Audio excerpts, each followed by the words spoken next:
పరిశుద్ధ గ్రంథంలో దేవుడు ఒకే వ్యక్తిని 2 సార్లు పిలిచినటువంటి 7 సందర్భాలు. పాత నిబంధనలో 4 వ్యక్తులను, నూతన నిబంధనలో 3 వ్యక్తులను. మొదటి వ్యక్తి ఆదికాండం 22వ అధ్యాయం 11వ వచనం. అబ్రహామా, అబ్రహామా అని అతన్ని పిలిచెను. రెండవ వ్యక్తి ఆదికాండం 46వ అధ్యాయం 2వ వచనం. యాకోబు, యాకోబు అని ఇశ్రాయేలును పిలిచెను. మూడో వ్యక్తి నిర్గమకాండం 3వ అధ్యాయం 4వ వచనం. దేవుడు ఆ పొద మధ్యలో నుండి మోషే, మోషే అని అతని పిలిచెను. నాలుగో వ్యక్తి మొదటి సమూయేలు గ్రంథం 3వ అధ్యాయం 10వ వచనం. సమూయేలు, సమూయేలు అని పిలువగా.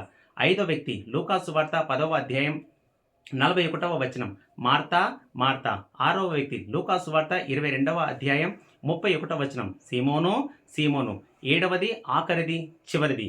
అపోస్తల కార్యములు 9వ అధ్యాయం 4వ వచనం. సౌలా, సౌలా నీవేళ నన్ను హింసించుచున్నావని ఒక స్వరము పలుకుట వినను. ఇటు కృప దేవుని సన్నిధిలో దొరుకుతుంది తప్ప ఎక్కడ దొరకదు. అటు కృప మీ అందరికీ ప్రభు అనుగ్రహించును గాక. ఆమేన్.